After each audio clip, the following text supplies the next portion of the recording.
students, and then we're downtown, zooming in and making your lecture kind of publicly accessible here downtown as well. Okay, will the link be available later? It will, yeah. I'll send you the link to the recording, and we're live streaming on Facebook as well. Oh boy, all right. All the good stuff. So I can add it to my Facebook channel also. Exactly. Let me put the link in the chat for you now so you have it. Okay. And as soon as we get started, you'll see Okay, it pop Anna, up. I'm going to spotlight you. We're ready to go for your intro. Okay, that's great. Thanks, Doug. Hi, everybody. Just give me a second here. Sorry for the slight delay. All right, here we are. Good afternoon. Welcome to Perspectives on the United Nations Sustainable Development Goals. Today, tackling SDG 3, Good Health and Well-Being. We are thrilled to be joining Peter Graham's class, happening live and in person at Concordia University's Loyola campus. Hi, everybody. I'll pass the floor to Peter in just a second so that he might introduce today's special guest, Blake Poland. But first, for those of you unfamiliar with us, Concordia University's fourth space is located in downtown Tiohtià:ke, Montreal, on unceded Indigenous land. And we operate as the front door to the university, essentially facilitating daily experiences that allow folks to connect with what our community is working on in terms of research initiatives and course activities. So we're really thrilled to take part in your course today, Peter, and to listen to Blake's talk.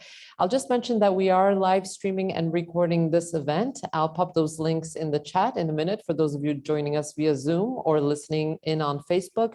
Please feel free to pop your questions into the Q&A or the chat, and I'll make your comments available to Peter and Blake. On that note, I'll pass it over to Peter. Hi, Peter.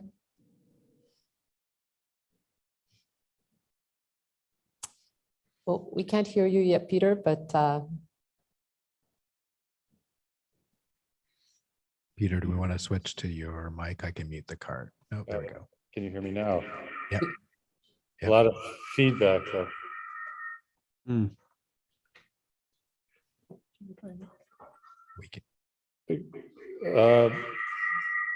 Yeah, we have to turn this off, I think. Turn the volume down on your speakers too. We'll get it. Can you mute on this?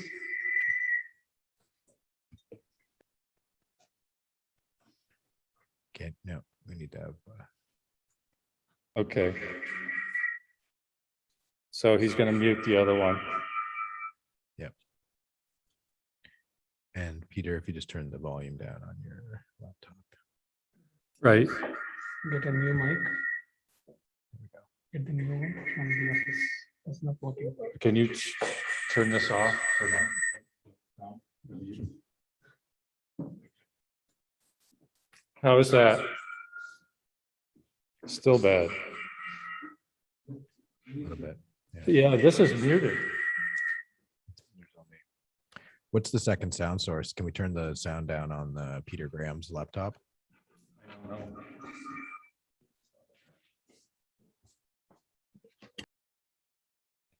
We need one mic live though.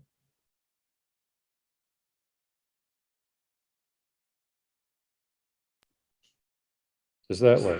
No. Hey, Peter, we can, let's just cancel the class cart for now. And I'll just remove them. How is it now? Still not working. Okay. Peter, I canceled the class cart so you can do your intro just on your laptop. Okay. That should be fine. Okay. All right. Sorry, everybody. We'll figure it out. Thanks, Peter. Okay, so thanks, Anna, for the introduction. And if I say the word health, what's the first thing that pops into your mind? If you're like most Canadians, it might be a word like doctor or nurse or mask or vaccination, or maybe prescriptions or pills. These are not unusual sort of word associations from people in our society, where we typically think of health as something that you look for after you've lost it, right? But to achieve sustainability, and specifically to achieve SDG 3, which is good health and well-being, our normal, implicit, sort of spontaneous reaction to the word health might have to change to something more like a word like ecology or community. And so I'm really happy and we're very fortunate today to have Dr. Blake Poland with us to share his research on the topic of health and well-being. Dr. Poland is a professor at the Decolonizing School of Public Health. He's a director of the Collaborative Specialization in Community Development and the past program director of the Social and Behavioral Health Sciences PhD program. He studied social health geography at McMaster University, where he earned his doctorate in 1994. And his subsequent research is focused on the settings approach to health promotion, the health of marginalized groups, the sociology of tobacco control, and community development as an arena of practice for health professionals. More recently, his attention has turned to ecological public health, community resilience, urban sustainability transitions, social movements as agents of change, and authentic dialogue as a tool for transformative learning. Blake teaches courses on community development and health, building community resilience, and social theory. His research draws on practice theory, work in the resilience of social ecological systems, and arts-enabled and community-based participatory approaches. He has led or worked on projects employing visual methods, photo voice, participatory research, research-based theater, and interactive multimedia installations. So without further ado, I'll turn it over to Blake. Thank you. Peter, thank you so much. It's a pleasure to be with you, to see you again, or at least see half of you. I'm not used to seeing everyone with masks in the classroom, but that's our current reality. I did briefly see the classroom you're in, so hello to those of you who are there in person, and a warm welcome also to whoever's watching online. It's a privilege to be offering a few thoughts in this course. I don't know if I had told you, Peter, but my mother was one of 3 women who were the first to be admitted to the engineering undergraduate program in 1963 at Concordia in Loyola. And so there's kind of a coming full circle here for me to be presenting. So it's a pleasure. All right, so I will share screen. My intention, how long do we have, Peter? 45 minutes to an hour, 15 minutes, it's up to you. Okay, great. I have about 40 minutes of what I'd like to share, and then I'd love to have some time for Q&A and open it up for discussion. Great. So I'll share screen for my slides, which you'll let me know if they come through okay. Are you seeing that? Yes. Okay, great. I think on my little laptop, I can't keep the chat and everything else open at the same time, so I may close that for now.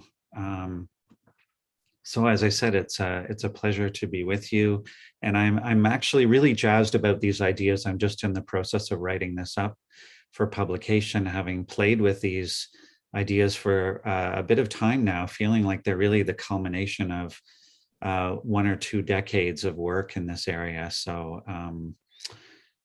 yeah, I'm also intrigued by where that's going to go for you. And my focus, while the SDGs really focus on health more broadly, I'm bringing this into the context of planetary health, with which the Planetary Health Alliance defines as a field that focuses on the human health impacts of human-caused disruptions of Earth's natural systems.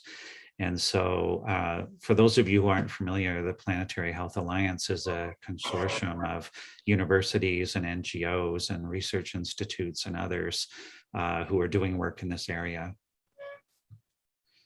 The SDGs, as you know, cover quite a bit of ground. I'm really only focusing on SDG 3 here, and I'm using it as an entry point to discuss issues that I think really undergird kind of a critique of the SDGs more generally, which you'll see there, I kind of characterize as a valiant attempt to manage the fallout of patriarchal neo-colonial capitalism. And I'll say a little bit more about that before I segue into some of the rest of my talk. So you probably know that the SDG 3 in particular is framed in terms of maternal and child health, infectious diseases, non-communicable diseases, mental health, some environmental risks, although even that term is an interesting one. It suggests that the environment is a risk to humans rather than the other way around, or that the risks that the environment poses have not actually been in the main created by humans and human activity.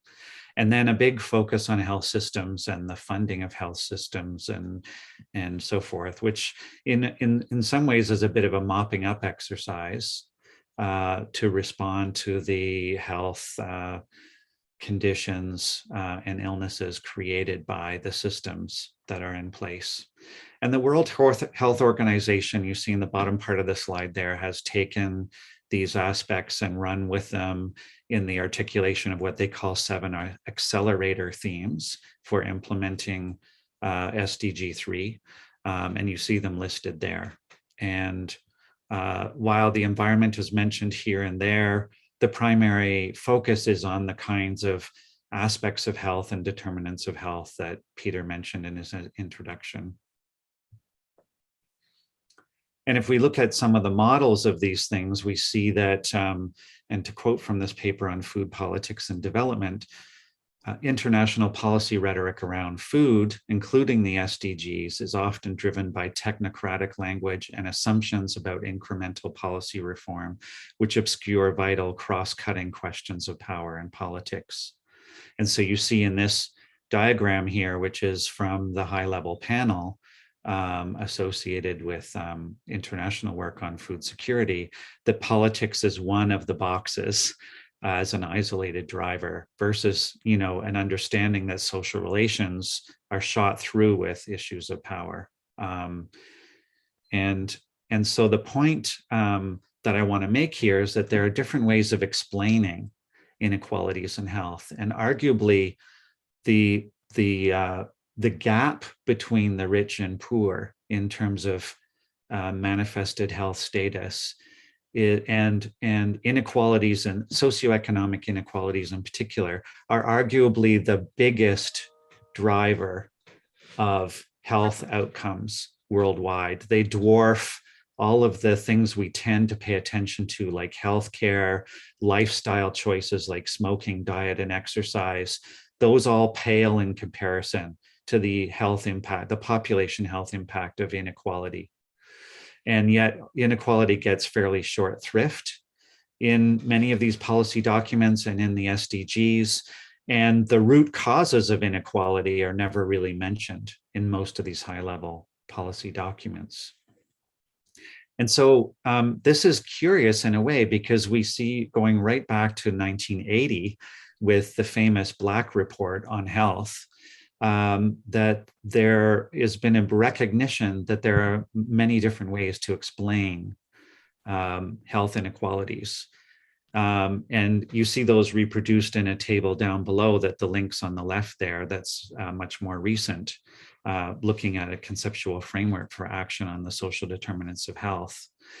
And we see that explanations include psychosocial ones, like the role of social comparison and the sort of psychological impacts of inequality and comparing oneself to others, the ruptures in social cohesion and social capital, sort of micro level individual income issues that people just don't have the money to procure what's increasingly required to ensure good health, more macro level work that looks at social disinvestment, that disinvestment in marginalized communities accounts for a big part of what we're seeing. And some other ones that argue that this is a statistical artifact, or that actually we've got the relationship wrong. It's not that people are sick because they're poor, it's that poor health lowers one's income and therefore one's earning potential.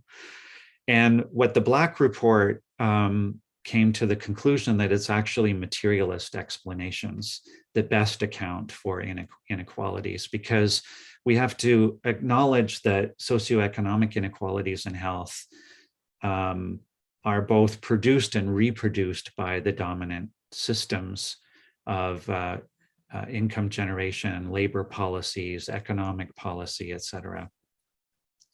And this is reflected in some of these models that try and unpack the intermediary determinants of health that link broader socioeconomic context to impacts on health and health equity. And we see that through differences in exposure and vulnerability that are mediate exposures in material terms, in behavioral and biological factors and outcomes, and at a psychosocial level. And we see also the mediating impact of healthcare and differential access to healthcare there as well. And if we add to that a more systematic elaboration of structural determinants, we see that in fact issues of governance and economic and social policies and social hierarchy, issues of class, race, gender, power, discrimination are the precursors for these intermediary determinants. They are what determines what exposures people have and what pre-existing vulnerabilities they have, within which the health system is one of several responses that then shape health inequities.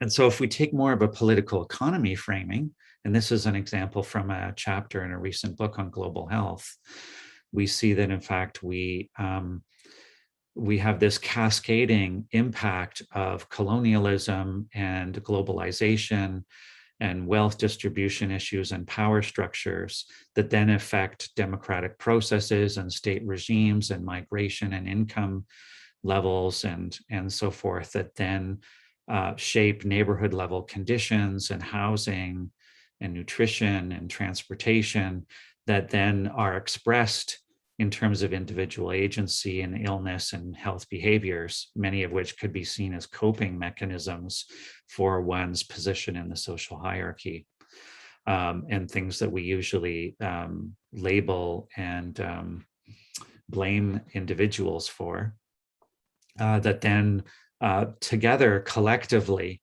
express as differentials in health and well-being. And I mention this because of what I feel is an important need to move upstream and become more sophisticated in our understanding of how globalization, capitalism, colonialism, et cetera, have resulted in a particular kind of neoliberal world order that has fundamentally shaped inequities and inequalities in health, which in turn are the main drivers of population health.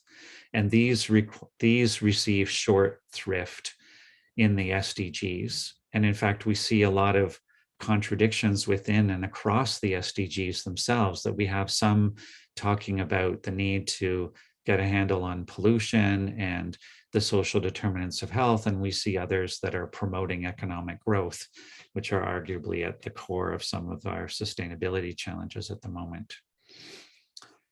Another way of expressing this, of course, is in visual form, and I'm particularly partial to this cartoon that's produced by a Toronto cartoonist. I think I use this in all my talks now because I feel like it so well summarizes the current world order and how we've agreed, and I use that term agree loosely, to conduct human affairs on the earth at this time.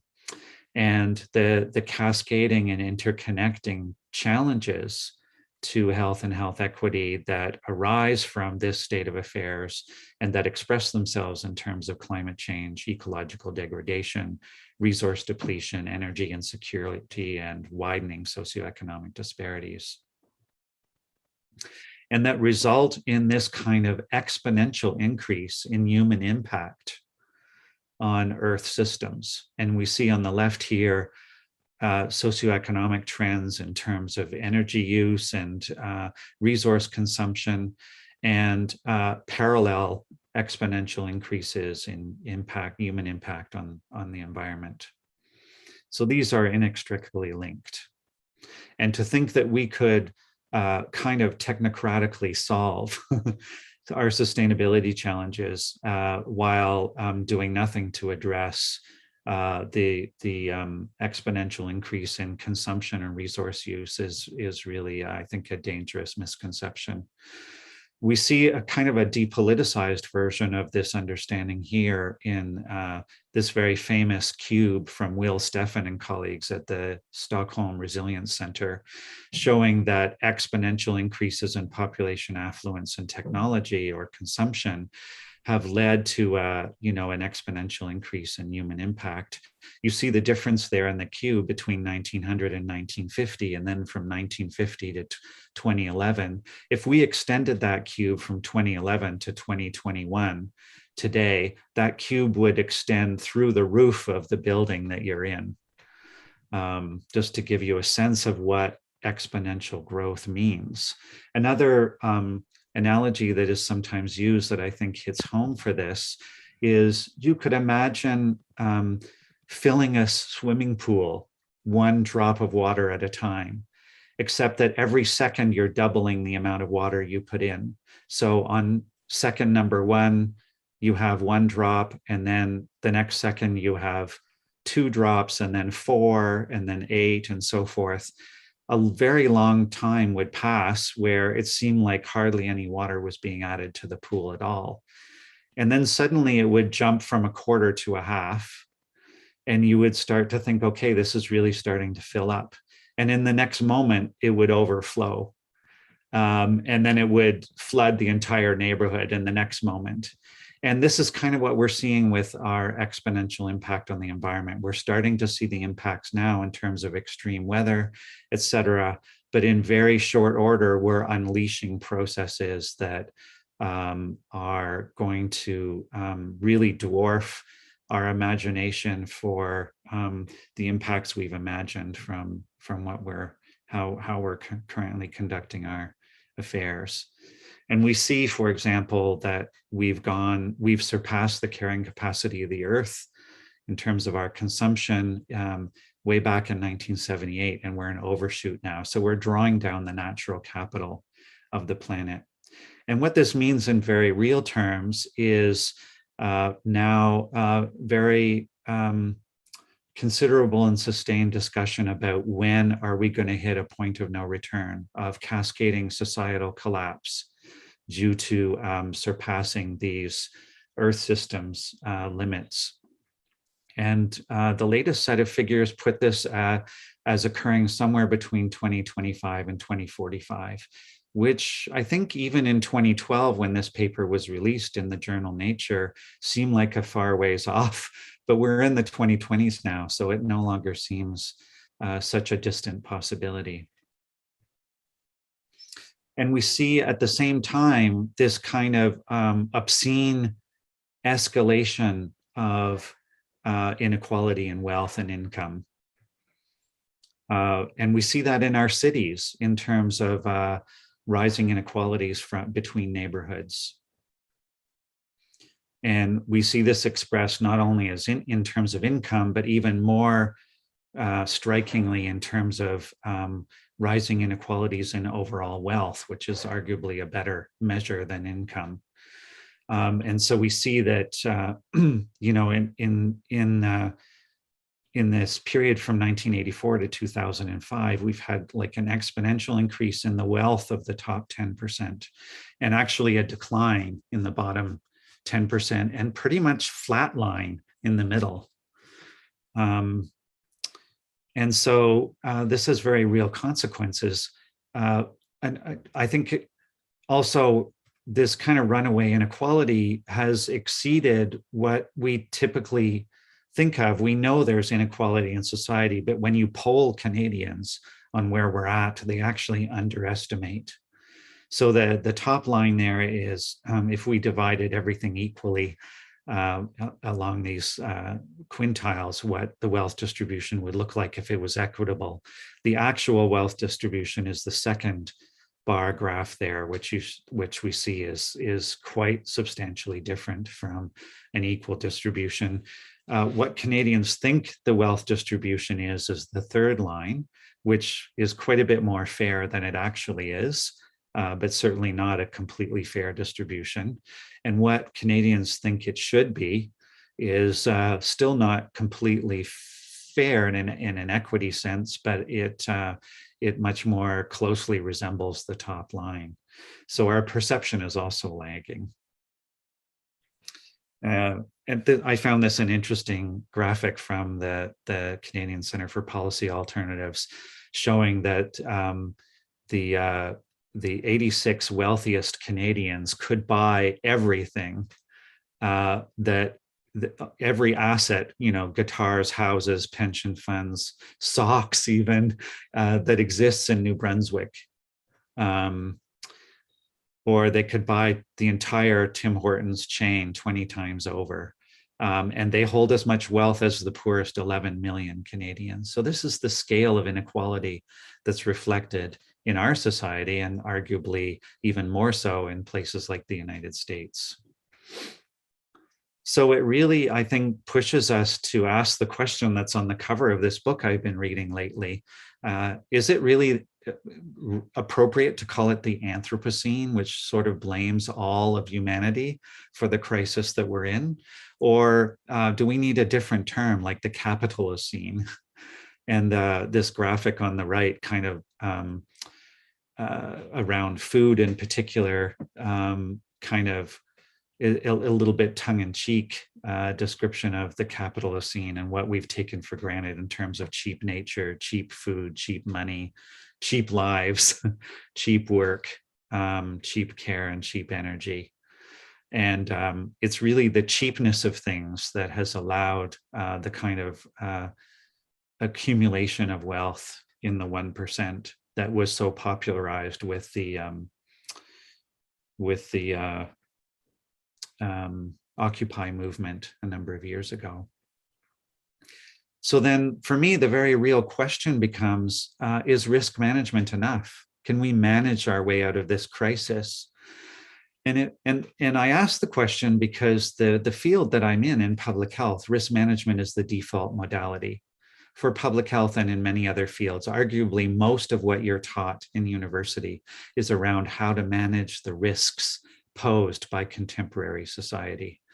But I would argue that risk management is proving increasingly ineffective and even counterproductive, and that it's also mainly about maintaining the status quo. If you look at even how we reframe resilience, it's mostly about bouncing back from adversity. Well, bouncing back to what? Well, bouncing back to normal. We've had all this discourse around COVID, when are we going to get back to normal?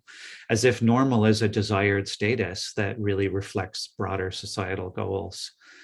And I would argue, actually, we need to be talking about how do we bounce forward into new ways of thinking and doing that are radically different, that overcome the limitations of said normal. We also find that risk management is very much about control, about predicting and controlling outcomes. But we find that control is increasingly elusive in an interconnected and complex world, and that there are path dependencies and sunk costs and diminishing marginal returns that mean that we are putting more and more effort into propping up the status quo. And one of the examples I use from this, how many of you have heard of, just put up your hands, I could see a little picture of you, but how many of you have heard of energy return on investment? Okay, I see one, maybe two hands. Okay, so I might take a little detour here to explain energy return on investment. I'm going to use the example of crude oil.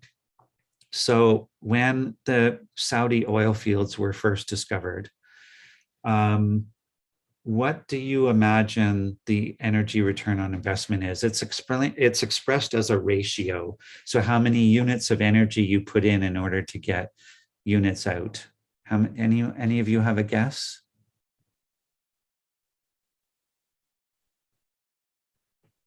So it's 1 to 100. So you can get 100 barrels of oil out of the ground in a mature oil field with essentially the equivalent of one of those barrels being used in the extraction process. So that's 1 to 100. That's a very good return on investment. What do you think it is for the Alberta tar sands? Any guesses on what that ratio might be?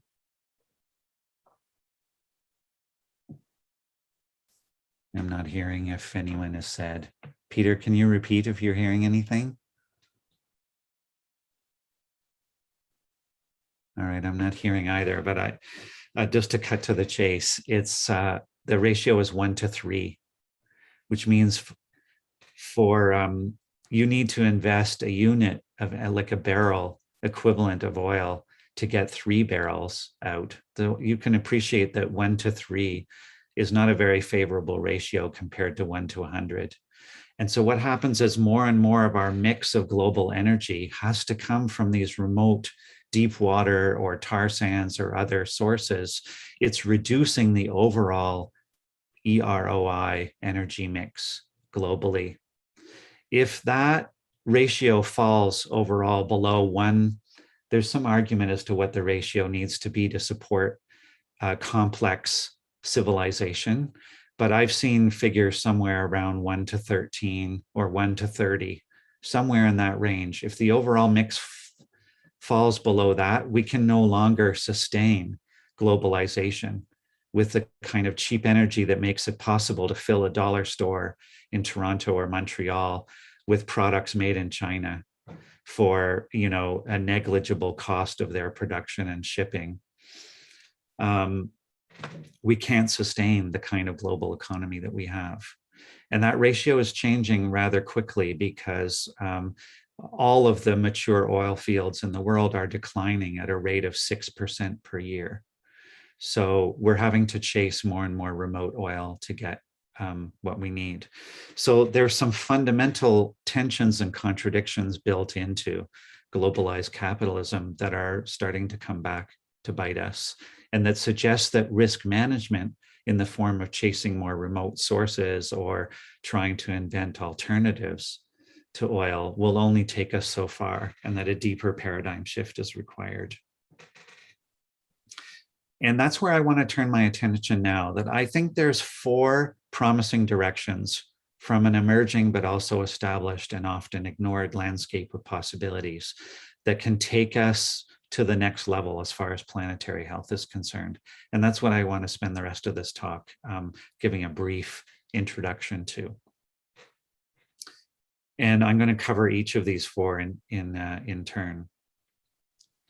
The first is really that a lot of change comes from the margins, and that social movements are powerful agents of change, and that there is a convergence of movements for relocalization, urban homesteading, Black Lives Matter, Me Too, Fridays for a Future, Idle No More, eco-villages, et cetera, et cetera, et cetera. There's such a long list that could be produced that are working in the direction of transformative social change, and that typically do not make the evening news. They're not always led by charismatic leaders who are out demonstrating in the streets. They're working in communities and neighborhoods around the world to make the future real now in terms of how we do things. And this is only a tiny list of some of these movements, but we can recognize some of these, and we know the impacts that some of them have had. And arguably, they've had much bigger impacts than academic research or universities or formal policy initiatives have had. I'm partial to this graphic here, which shows that what we typically see on the evening news and what gets talked about is just the tip of the iceberg, and that all this other stuff is happening under the radar, under the water in the case of this graphic, that is what some people refer to as prefigurative movements. They're working on making a desired future real now in communities around the world.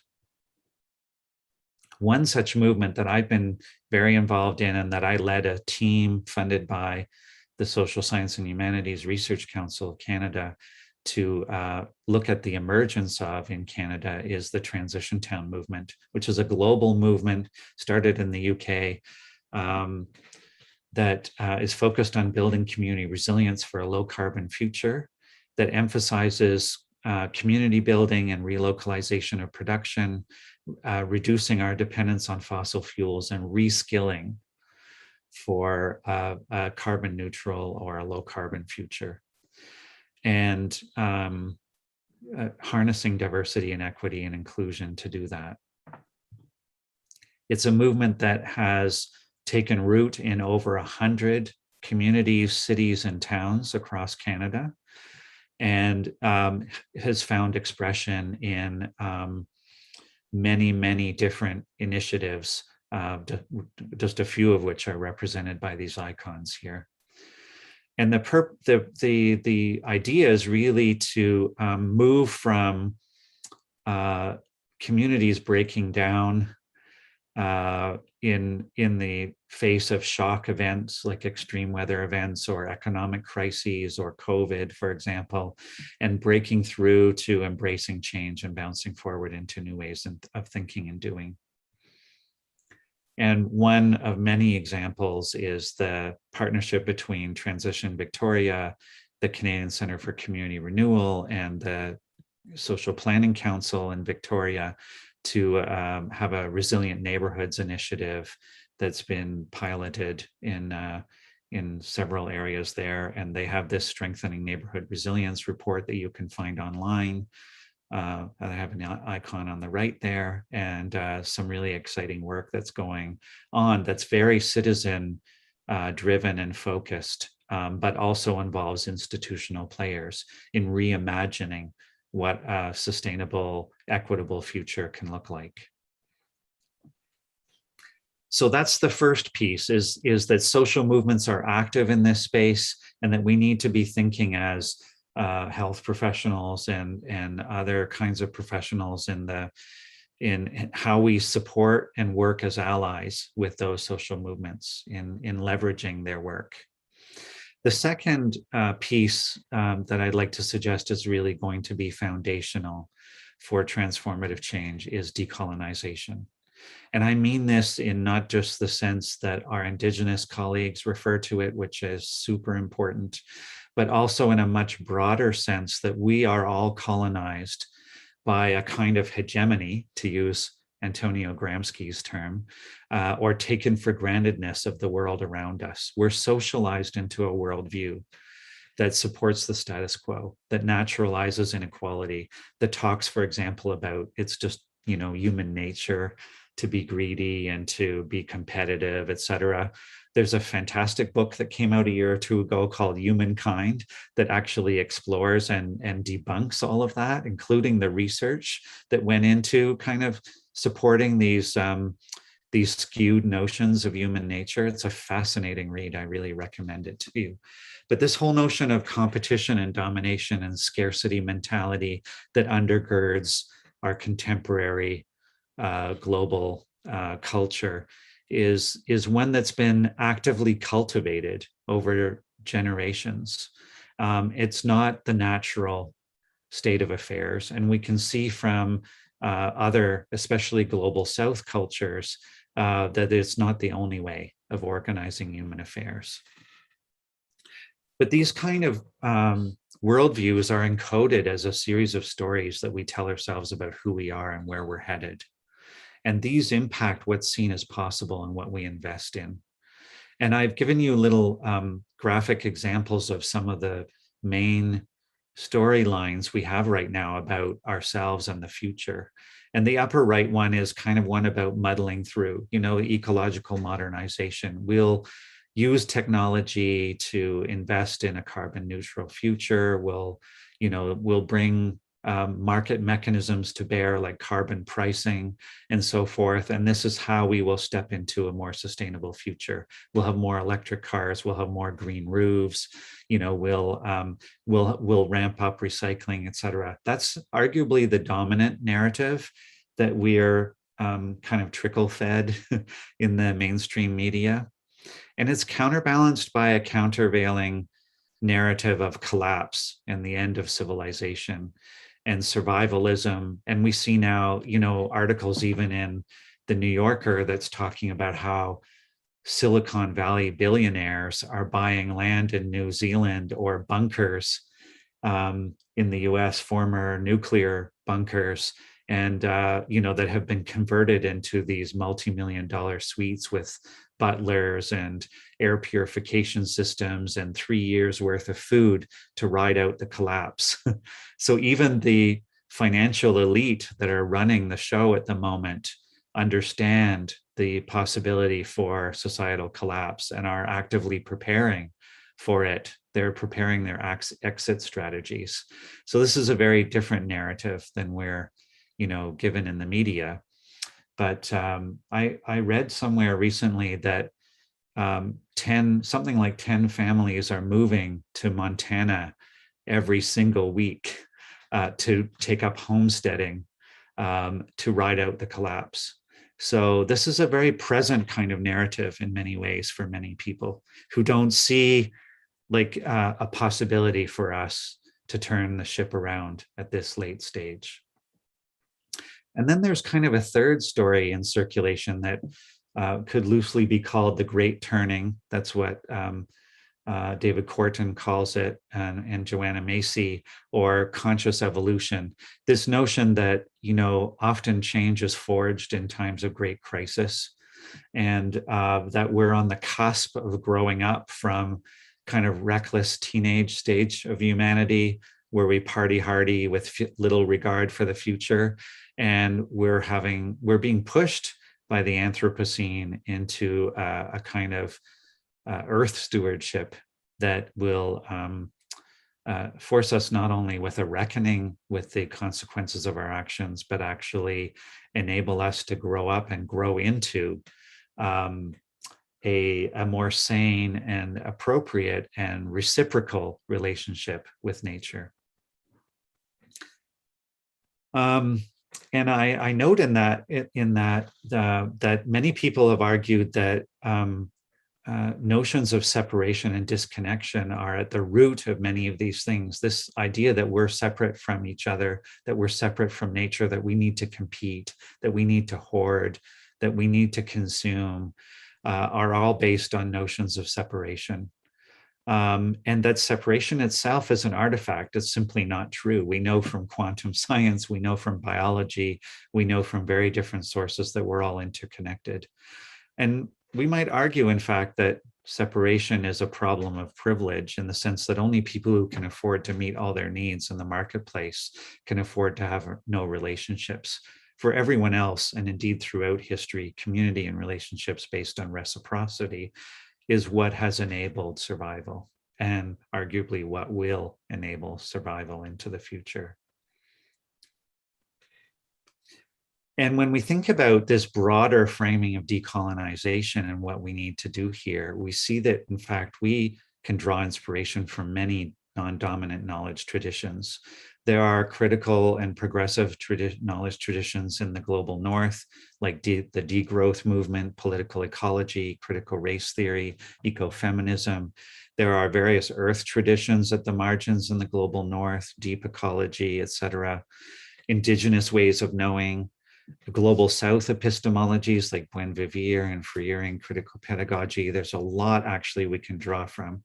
Now, I know we have to be careful about cultural appropriation. That's a very real concern.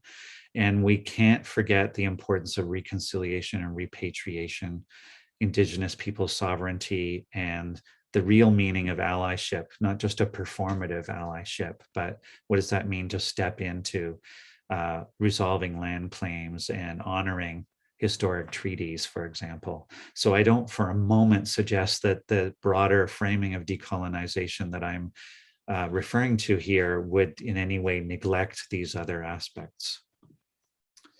But it does invite us to rethink the problem of sustainability and planetary health itself.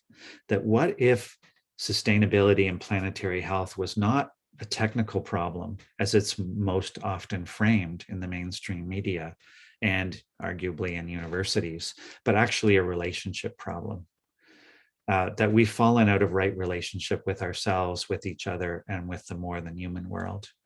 And any of you who've been around long enough to have relationship problems know that you don't go too far by trying to fix it with technical, rational solutions, right? It requires a change of heart in many cases, and a certain kind of vulnerability and a rethinking of our basic assumptions.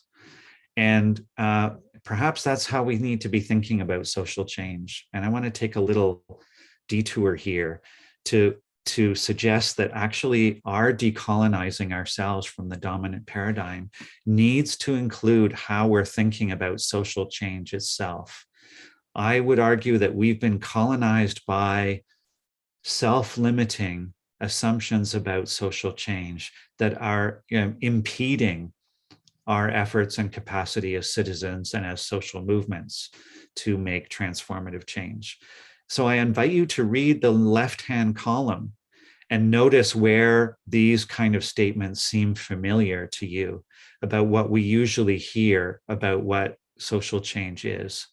That we need to act to reduce harm, that humanity is a blight on the planet, that being green is all about what we have to give up and do without in order to be sustainable, that social change is hard work and many people burn out trying to make it happen, that so few people know what's going on, that it's just overwhelming to think about educating everyone about sustainability and planetary health, that change is linear and predictable, and that because we're seeing so little of it, we can come to the conclusion that for most of us, it's not worth even trying.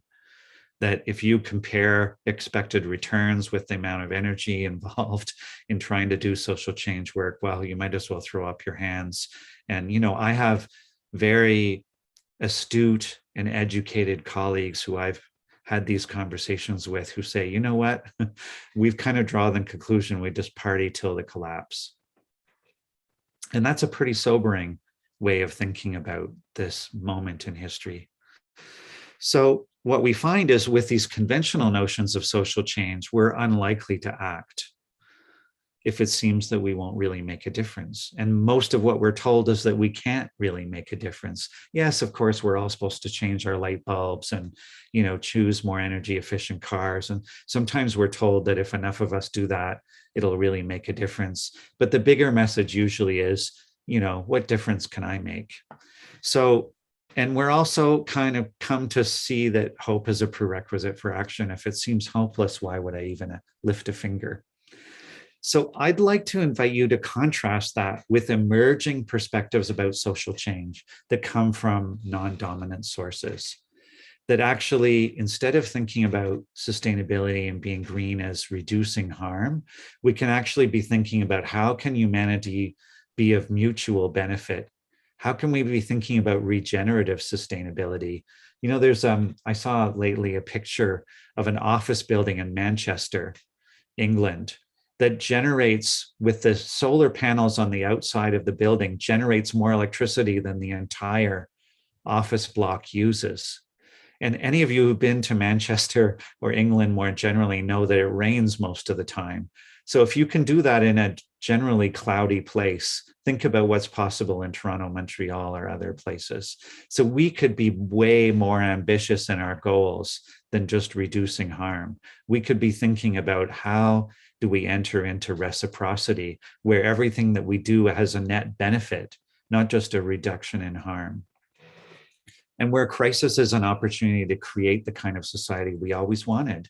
We were sold a bill of goods with the American dream that didn't pan out.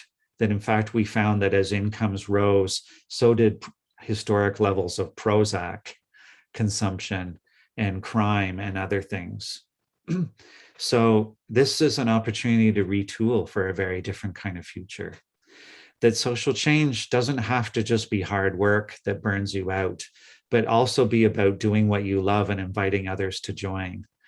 You know, Rob Hopkins, who's the originator of the transition movement, is famously quoted as often saying, if it's not fun, it's not sustainable. And I love the double meaning of that phrase, right? Sustainable in the sense of you can't keep doing something, you can't keep expecting everyone to do something that they don't derive some personal benefit from.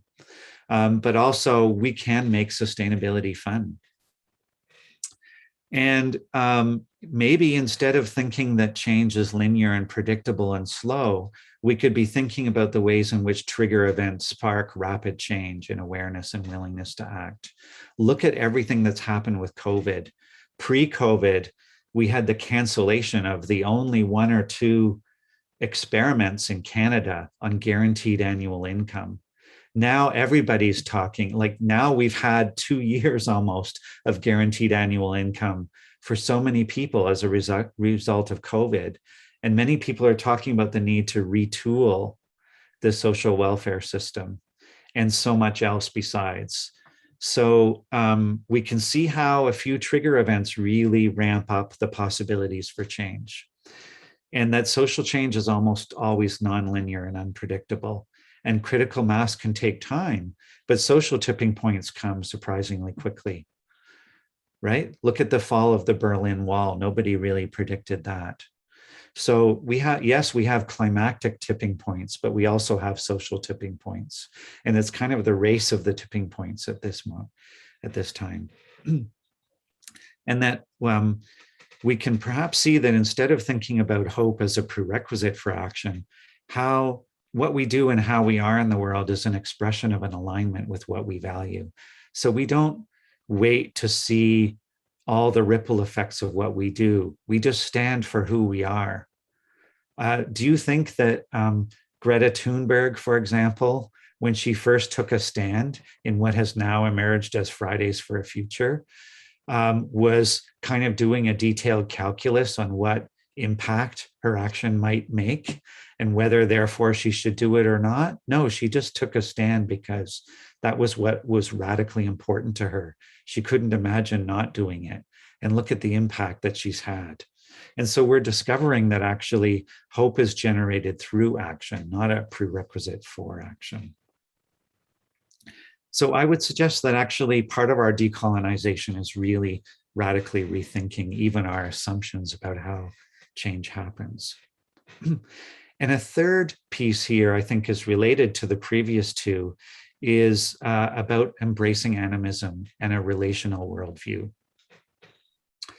That worldviews and ways of being that are common amongst Indigenous peoples and European earth traditions and shamanism and Shinto traditions in Japan and many more sources see life as animate, sentient, and possessing agency and spirit.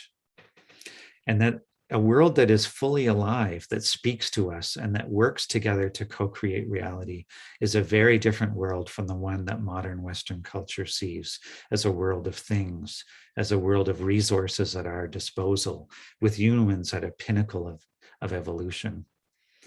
And there are many congruities between this and vitalism and post-humanism and new materialisms and quantum social theory, all of which explode conventional thinking about subject-object and human nature dualisms. This notion of separation versus radical interconnectedness, or what Thich Nhat Hanh calls interbeing. So this kind of relational turn in social theory is very consistent with this notion of rethinking the very basis of our understanding for the nature of our being human and our relationship with the more than human world, and what that might mean for how we go about social change and sustainability work and planetary health work. So what if instead of not only learning about nature or in nature, right, we have land-based learning now, which is very much part and parcel of our Indigenous health programs at U of T. But what if we also learned from nature? And I have a little icon here from this book, The Hidden Life of Trees. We're learning so much, for example, about how trees communicate with each other, how trees that are dying send their carbon out through their roots to nourish younger trees, and how trees apprehend and protect themselves against pests, etc.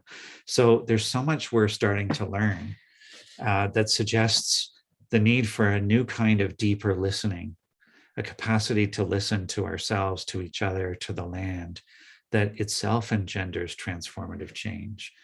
And that leads us to pose the question, what would it mean to live in sacred reciprocity with all life, as our Indigenous colleagues have encouraged us to do, and in fact, Indigenous societies have done for millennia.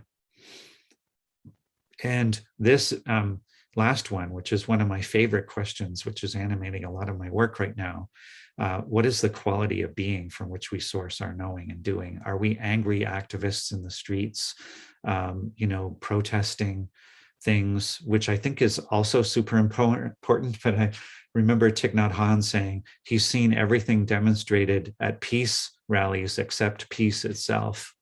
And I took that kind of to heart. And I have a chapter that came out last year in a book on health in the Anthropocene, chapter 19 here. You see a little graphic of that explores these kind of issues further, like what's the inner work that supports transition? Because I think that's so important. We talk now in social theory about the affective turn, the role of emotions, the sociology of emotions, and we've made biology and sustainability too rational. We've forgotten about the affective dimensions. And as whole human beings, we need to engage each other as whole human beings and recognize what it means to be humans in the Anthropocene, and engaging with these crises and these issues and these opportunities for change.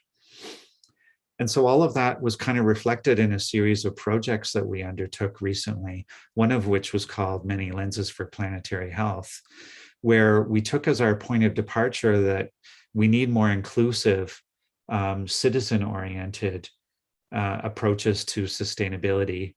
But many of those, just bring people together and ask them what kind of sustainable futures they can imagine and try and build work around that. But most people just come with their preconceived ideas. They haven't gone through a decolonization process. So, they tell us, oh, well, we can imagine a greener future with more green roofs and more electric cars and so on, but they don't really see a fundamental transformation of society. And they think that's going to take like 100 years. Most people in my classes, when I ask them to put up their hands and say how long they think it would take for deep sustainability transition to happen, none of them can imagine it happening in their lifetimes. And yet, as you saw from those earlier graphics, we have a decade at most to achieve this. So we wanted to draw inspiration from Indigenous talking circles and involve an Indigenous elder and reimagine sustainability dialogues with a more critical and decolonizing lens. And so we did a series of 5 pilot circles inspired and funded by CIHR and published just this past fall on that. You can look at that article in more detail if you want. I should have said a little thing for I hope I'm okay from timing, and this is my second last slide, I believe. But the fourth dimension I wanted to bring is that we need to get better at watering the seeds of what we want and not just always talking about what we don't want. That we need to conjoin a clear-eyed realism about the current state of affairs with a powerful vision for, as Charles Eisenstein puts it, the more beautiful world our hearts know is possible.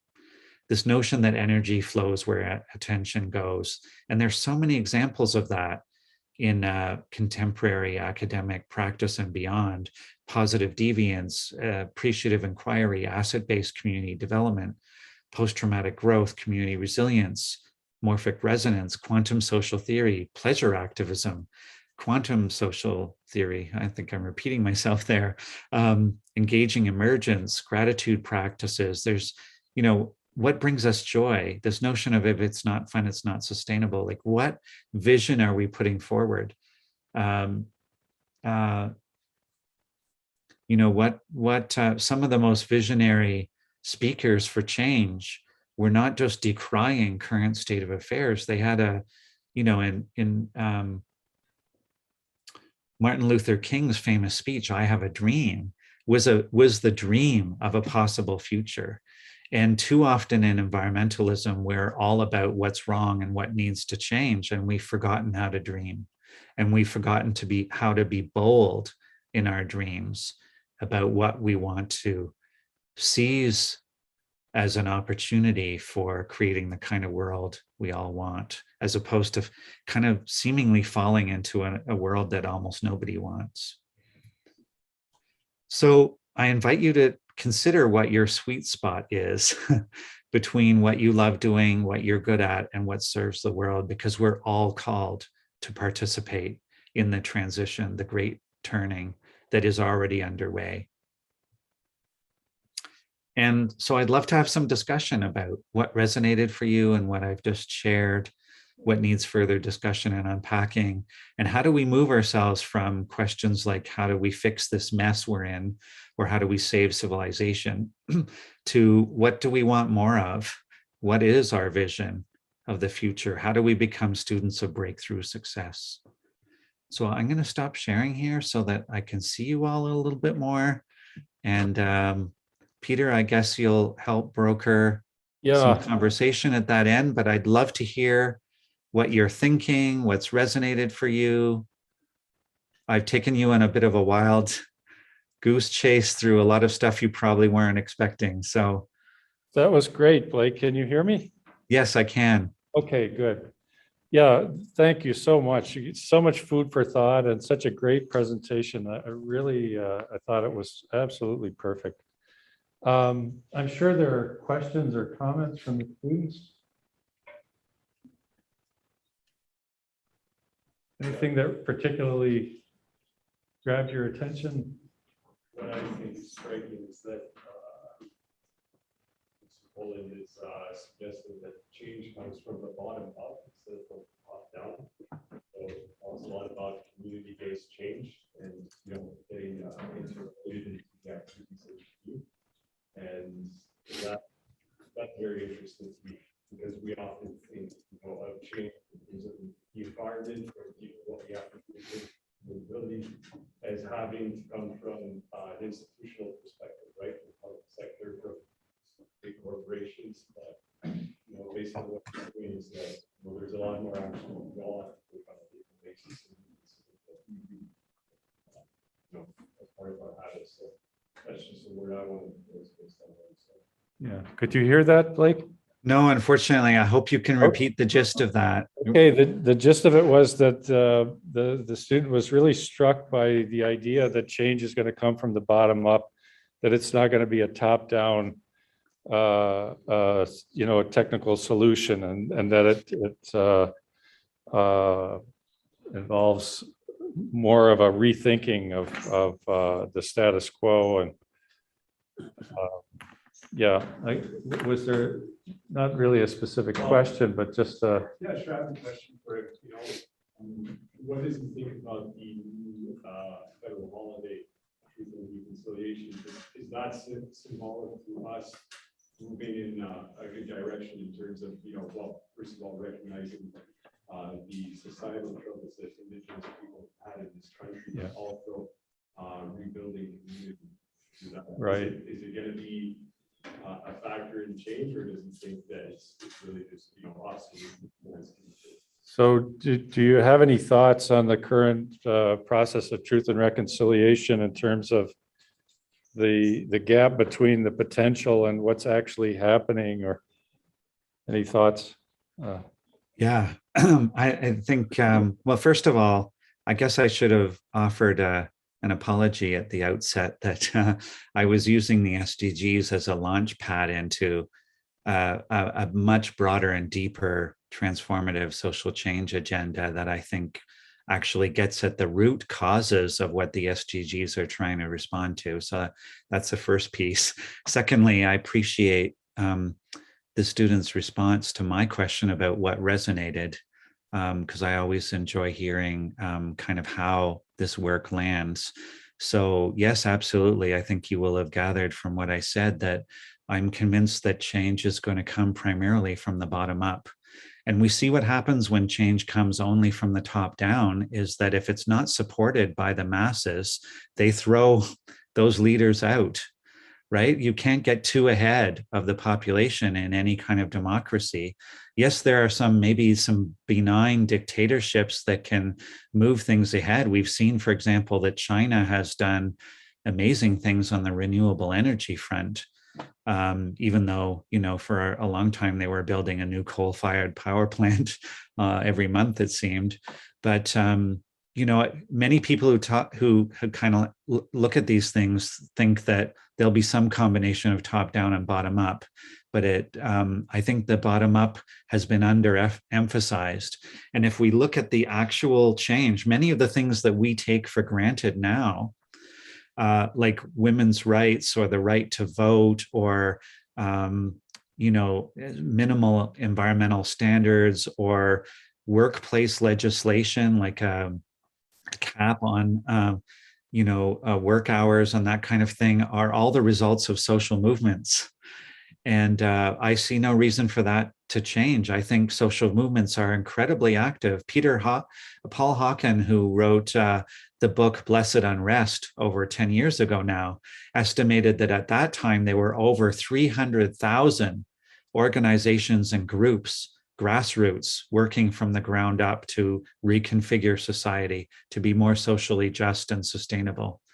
And those, some of those are little kitchen table gatherings of neighborhood people, but some of them are like 350.org. They have hundreds of thousands of members all around the world. So if you put all of that together, that's a formidable sea change. We just don't see it because the mainstream media doesn't pay attention to it.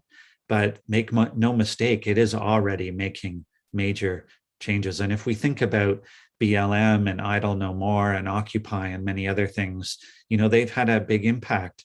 Occupy was criticized for having not done much of anything, but I can't think of 25 years of research or anything else that catapulted the notion of the 99% and the 1% and social inequality onto the lips of any politician, even reluctantly, in such a short time, other than something like Occupy. So I think we tend to sort of minimize or discount the impact of social movements. So to the second part of the question about reconciliation, I think at some level there's a fundamental disconnect between piecemeal efforts which I would argue try to send the signal that there's goodwill without actually making deep changes, like public apologies, where we've run through a lot of those already. There's a disconnect between that and the deeper fundamental change that would be required to repatriate stolen lands to Indigenous peoples, that would address longstanding challenges and issues like lack of access to clean drinking water in many reserves, and that would address violation of treaty agreements that go back decades and generations. And I think that some of that will only happen when we come to understand that how many Indigenous groups have lived for millennia and what they've been saying forever about the importance of our interconnection and the need to live in sacred reciprocity with Mother Earth and with all our relations. Until we take that seriously, I would argue that that's the change of heart that will drive sustainability. So I use an example that I find gives me a lot of hope. I'm a parent, and I often tell people that I was very fortunate to have only one child, but to have the experience of parenting both a daughter and a son, because my child transitioned in a gender transition a number of years ago. And I was profoundly inspired by how he and his friends have embraced gender fluidity in a way that was inconceivable when I was his age. And I take heart in that, because I think if today's youth can do something that is as fundamental to our lived experience of the world, and that is as radical a rebuttal to mainstream dominant discourses about how we're supposed to live, then I think actually anything is possible. And I think when we have that sea change, we'll find that all the technical solutions and other things will fall into place with ease. Because the truth of the matter is that most of the technical solutions we need have already been developed and field tested somewhere in the world. It's not more technical fixes that we need. And I would argue, and I am arguing in this talk, that it's not even more political and social will, which is what we're usually told by the people who are getting frustrated that the technical fixes are there and not being used. I think it's actually the change of heart that will drive everything. And I think it will drive not only deep sustainability transition, it will drive deep reconciliation, meaningful reconciliation, and attention to Indigenous sovereignty. And any of you who are familiar with the prophecy, the Indigenous prophecy of the eagle and the condor, will know that it's prophesied that in a time of great crisis, in white society will finally look to Indigenous people for leadership on how to live in sacred reciprocity in the world. So I think that time has come, and we're seeing a lot of that already. And so that is the message I'm trying to point to in this talk. So thank you for your question. Do you have any other? Yeah.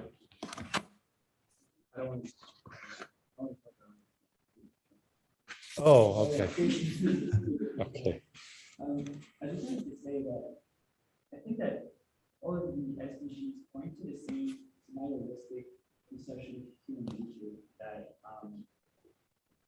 unfortunately, I see that same nihilistic conception in some of the elements of development today. And it's a conception that we see human beings as not capable of achieving any great things.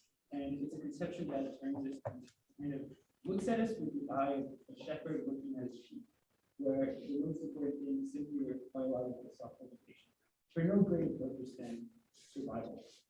And when we talk about things like decolonization or the margins or any sort of social theories, critical social theory, they all speak to that same idea that man is not capable of achieving great things. And to me, like, I see that the same kind of radical fanaticism that really similar to sort of a type of obscurantism, in which we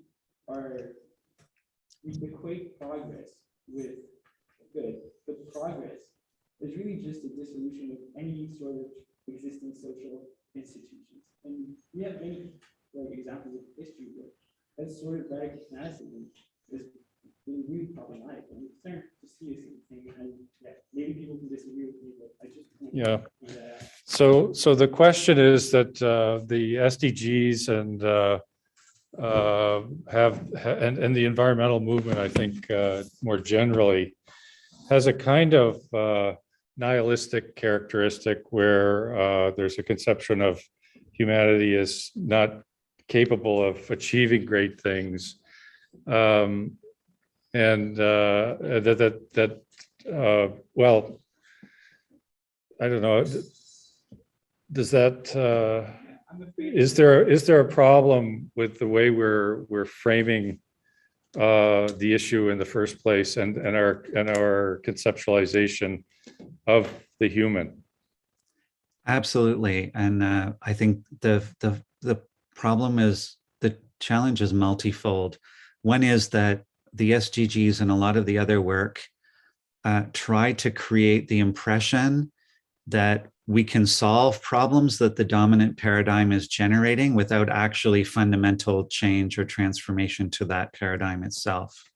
So I think that's a dangerous myth But it's actually the core of risk management, which is what most of the human and social and health sciences are engaged in. So that's problem number one.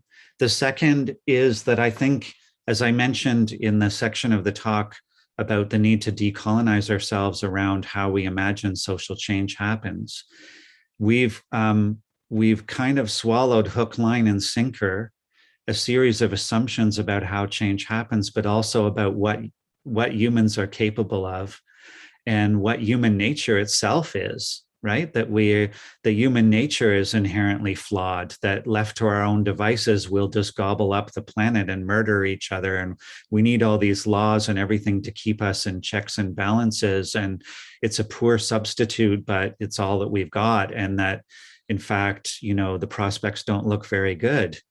Whereas in that book, Humankind, the author actually shows how this is a carefully constructed myth about human nature that is designed to keep us in our place and that is designed to keep us from our full potential.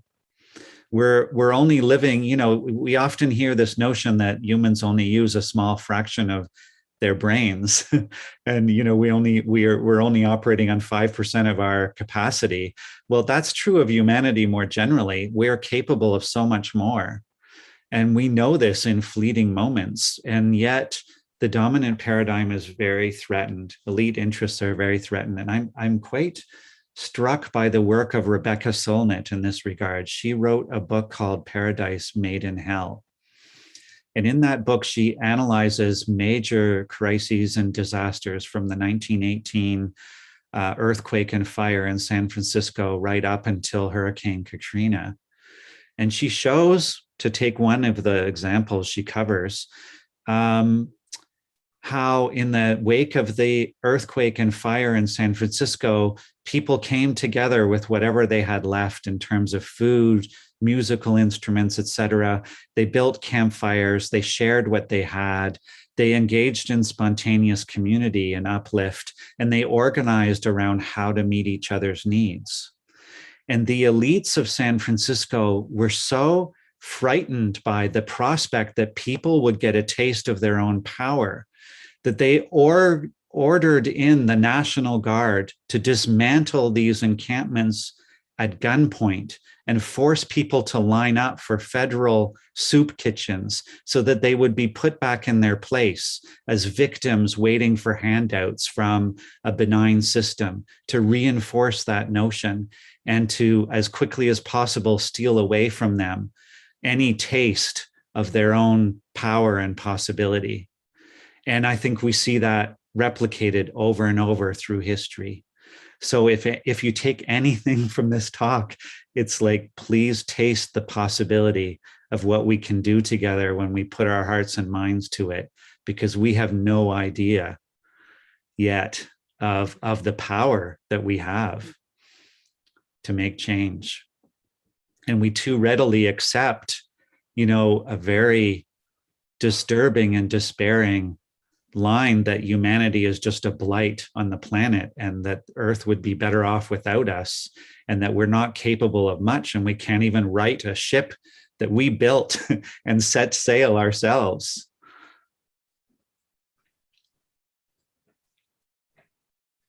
Are there other?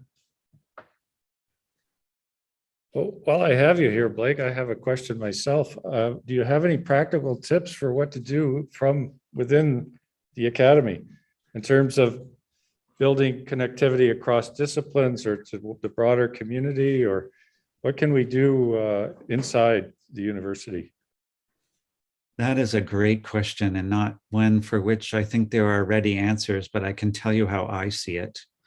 And I'm not alone in noting the overall conservative bent of higher education that is complicit with many of these processes of domination and control and colonization. Higher education has a long and troubled history of complicity with colonization and cultural genocide and the production of an ethos or mythology of objectivity and neutrality of science that has been anything but objective and neutral, but in fact supporting processes of neoliberal capitalism and globalization that has very uneven impacts in terms of who bears the costs. And we see this in climate change, right? Those who generate the largest carbon footprint are the least impacted by the results of climate change. And we see that replicated in any area of society we wish to. And academia has been engaged in a bit of a self-serving narrative, which is that, we have many ecological and social problems, and you need more science and more research to show how we can do better risk management. And what I'm trying to argue in this talk is that risk management is not only not going to meet the challenge, it's part of the problem. This notion that we can manage the risks and the fallout from an increasingly dysfunctional system without addressing the root causes. That's what it means to be radical. It means to address the root causes of something. And unless we do that, we've been talking about climate change for over 20 years, and we keep going in the wrong direction. And yes, there will be social and other tipping points that will accelerate our response. But as long as there are responses that don't challenge the dominant vested interests, they will remain insufficient. So I think, I sometimes think about what happened in what's sometimes euphemistically referred to as the Cuban Special Period. For those of you who know about it, the Cuban Special Period was unleashed in 1990 during the Cuban Missile Crisis, when the US and other countries suddenly embargoed all oil shipments and production and purchasing of Cuban products and so on. Essentially, the energy supply and the economy of Cuba completely collapsed within a matter of months. And while there was some Russian and Soviet oil coming in, the country had to retool from an export-oriented sugarcane economy, like most other economies in the world, to something that was radically different, that was self-sufficient, that was based on permaculture. And virtually overnight, they developed policies like use it or lose it, right? If you had a patch of grass outside your house and it wasn't being used to grow food, your neighbor had the right to come in and dig it up and grow food there. Like, so many things changed in that country in short order. Obviously there was rationing at the beginning and it was hard for everyone, but they managed to pull through. They showed that within a year or two, you could completely revamp a society. And what I find also interesting and relevant to your question, Peter, is the role of universities changed substantially in Cuba during that period. Big universities were disbanded.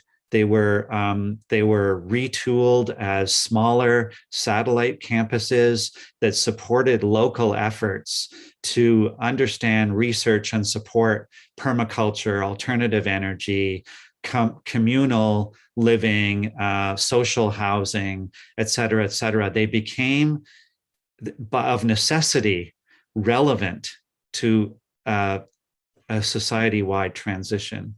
And I worry that academia is increasingly showing itself to be irrelevant, and it will be, at its own peril.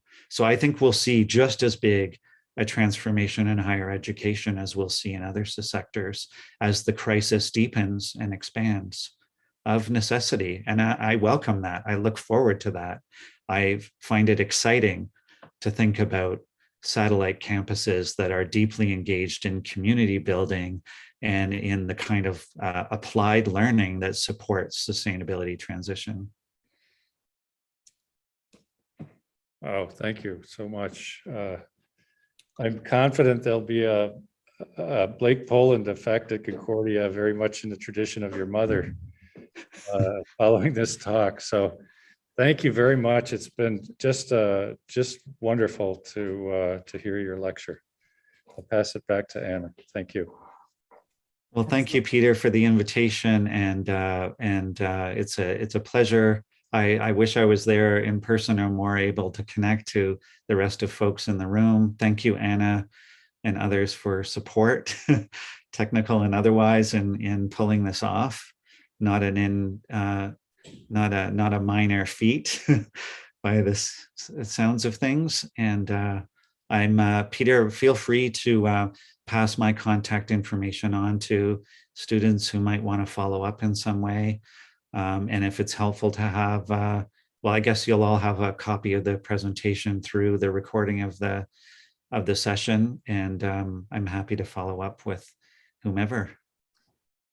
Great. Wonderful. Thank you. Thank you, Blake, for your extreme generosity of spirit and for pulling this presentation together. I think it was super insightful for all. And yeah, Peter, I will share that link of the recording so that you can share it with your class. We appreciate once again everybody's patience in working out all the technical details. I just think Blake gave us so much to think about that maybe some students will indeed appreciate rewatching parts of, if not the entire talk again. So thanks for that. All right, folks, on that note, we'll let you take your break in the classroom and get on with the show. And we're going to shut down the webinar and say goodbye to you. So nice to meet you again, Blake, and see you next time. Thanks, everybody. We're closing up now. Thank you. My Bye. pleasure. Bye. Bye.